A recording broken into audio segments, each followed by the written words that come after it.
नमस्कार।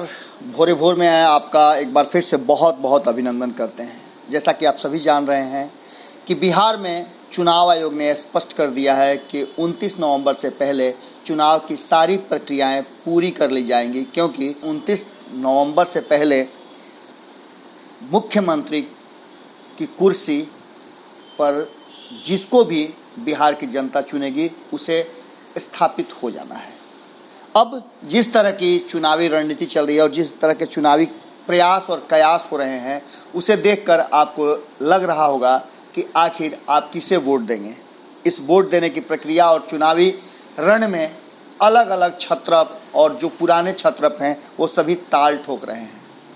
कौन किस दल से उम्मीदवार होगा, किसको पार्टी भरोसे के साथ चुनावी मैदान में उतारेगी, अभी इस बातों पर चर्चा चल रही है। इन चर्चाओं के बीच दोनों ही गठबंधन अपने अपने हिसाब से चुनाव में जीत हार के कयास लगा रहे हैं और दावा भी कर रहे हैं।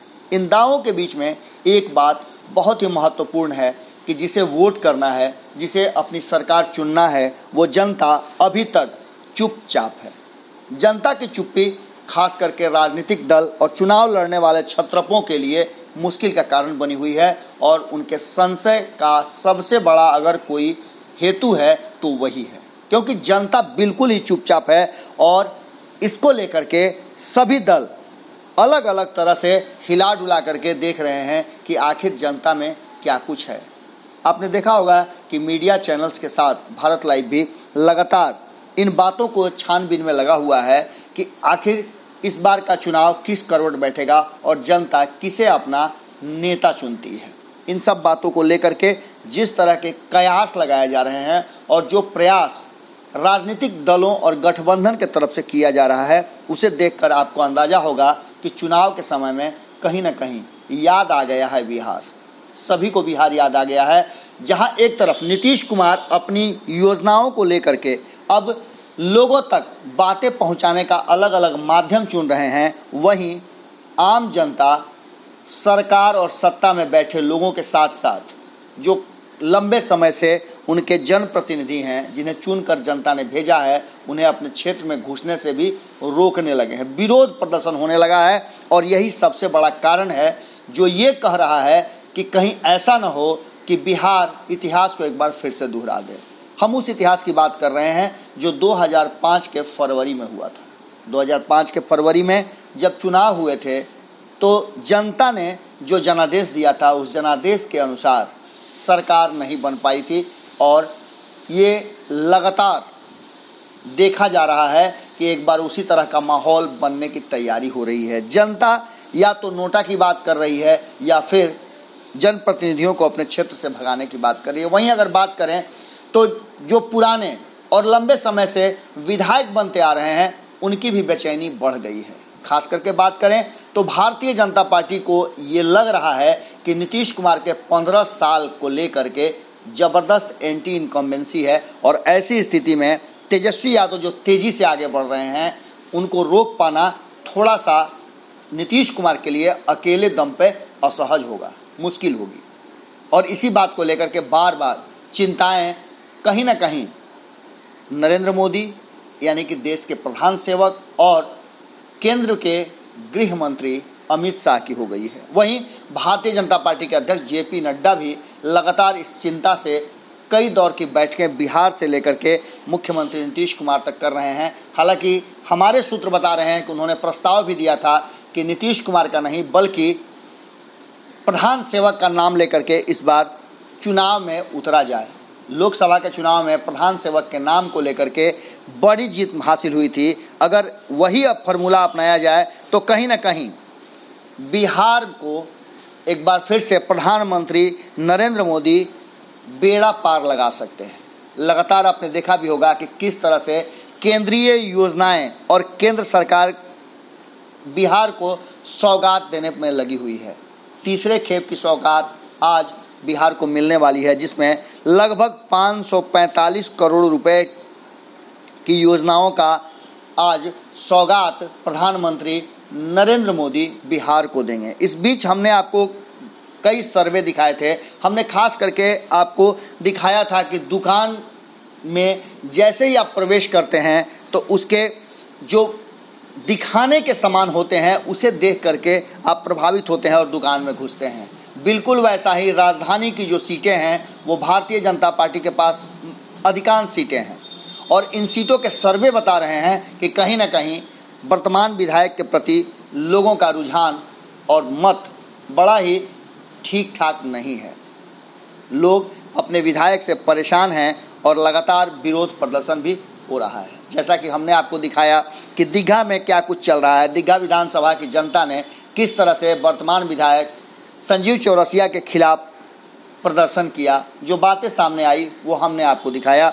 हमने आपको दिखाया कि किस तरह से बांकीपुर के विधायक नितिन नवीन के खिलाफ एंटी इनकम्बेंसी चल रही है। वहीं अरुण कुमार सिन्हा के साथ साथ आपने देखा होगा कि नंदकिशोर यादव के खिलाफ भी लोगों का मत किस तरह से है।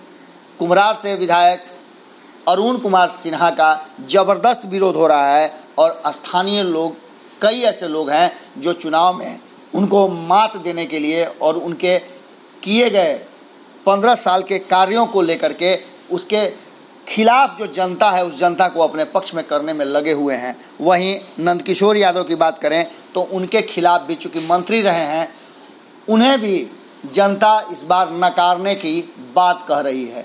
क्या होगा चुनाव में ये तो वक्त बताएगा, पर इन सब बातों से इतर कैसे इन लोगों को अपने पक्ष में रखा जाए। भारतीय जनता पार्टी एक बार फिर से यहाँ अपना परचम लहराए, उसके लिए प्रधानमंत्री नरेंद्र मोदी लगातार प्रयास में लगे हुए हैं और बिहार को सौगात पर सौगात दिए जा रहे हैं। आपको बता दें कि आज के जो प्रधानमंत्री के सौगात का कार्यक्रम है उसमें खास करके इन विधायकों को विशेष स्थान दिया गया है और मंच पे ये सब विशिष्ट अतिथि के रूप में शामिल होंगे। इसके साथ ही कहा यह जा रहा है कि प्रदेश के मुख्यालय प्रभारी जो हैं वो सुरेश रुंगटा ने इन सब बातों को स्पष्ट तौर पे कहा है। इस कार्यक्रम में संजय जायसवाल भी मौजूद रहेंगे और प्रधानमंत्री के इस कार्यक्रम से इन क्षेत्रों का विकास किया जाएगा जिसे जनता तक पहुंचाने का काम कार्यकर्ताओं को है। अब आपको बता दें कि कहीं ना कहीं इन सब बातों को लेकर के अब बिहार में चुनावी रणनीति अलग तरह से चल रही है। हमने आपको बताया था कि हो सकता है कि इतिहास खुद को दोहरा दे, आप विश्वास करें या न करें, पर जिस तरह हमारे पास जो फीडबैक आ रहे हैं, जो हम अलग अलग क्षेत्रों का भ्रमण कर रहे हैं, वहाँ के लोगों से बात कर रहे हैं, वहाँ लोगों के रिएक्शन जान रहे हैं, उस रिएक्शन से स्पष्ट नज़र आ रहा है कि इस बार के चुनाव में बिहार की जनता कुछ अलग तरह से चुनाव में अपने मत देने का विचार कर रही है। हो सकता है कि किसी भी गठबंधन को या दल को बहुमत न मिले और ऐसी स्थिति में जितनी तलखियां एक दूसरे में बढ़ गई हैं उसे देख करके स्पष्ट लगता है कि इस बार फिर से 2005 दोहराया जा सकता है। 2005 के फरवरी में हमने आपको बताया कि सरकार के लिए जो चाहिए थे आंकड़े, वो आंकड़े नीतीश कुमार नहीं जुटा पाए थे और उन्हें एक बार फिर से चुनाव में उतरना पड़ा था और दूसरी बार जब वो चुनाव में उतरे थे तो उन्हें जनता का बहुमत मिला था। इस बार भी समझाने और समझने की जो प्रक्रिया चल रही है उस प्रक्रिया में कहीं ना कहीं नीतीश कुमार समझाने में कितना सफल होते हैं और भारतीय जनता पार्टी, एलजेपी और हिंदुस्तानी अवाम पार्टी के साथ जिस तरह के एनडीए में व्यवहार चल रहे हैं और आपस में खींचतान चल रही है, जिस तरह से चिराग पासवान ने एक बार फिर से स्पष्ट कर दिया है कि उन्हें नहीं स्वीकार है नीतीश कुमार और जेपी नड्डा का फैसला, साफ तौर पे उन्होंने चिट्ठी लिख दी है प्रधानमंत्री नरेंद्र मोदी को कि वो उनसे बात करना चाहते हैं और उनके हक हिस्से का फैसला दूसरा कोई करे तो उन्हें मंजूर नहीं है। उनके साथ उनके पीठ पर उनके पिता भी खड़े हैं और उन्होंने साफ तौर पे कह दिया है कि जो चिराग करेंगे वो हमें मान्य है। उनकी पार्टी ने भी उन्हें अधिकृत कर दिया है और ऐसी स्थिति में 2-3 बातें बहुत ही महत्वपूर्ण है। पहली बात तो ये कि भारतीय जनता पार्टी भी चिराग पासवान को रोकने में और उनके विरोध प्रदर्शन में नाकाम नजर आ रही है। वहीं नीतीश कुमार अब जो विरोध कर रहे थे, जो बराबर चिराग पासवान को बातों का जवाब दे रहे थे, उनकी पार्टी भी चुप्पी साध चुकी है।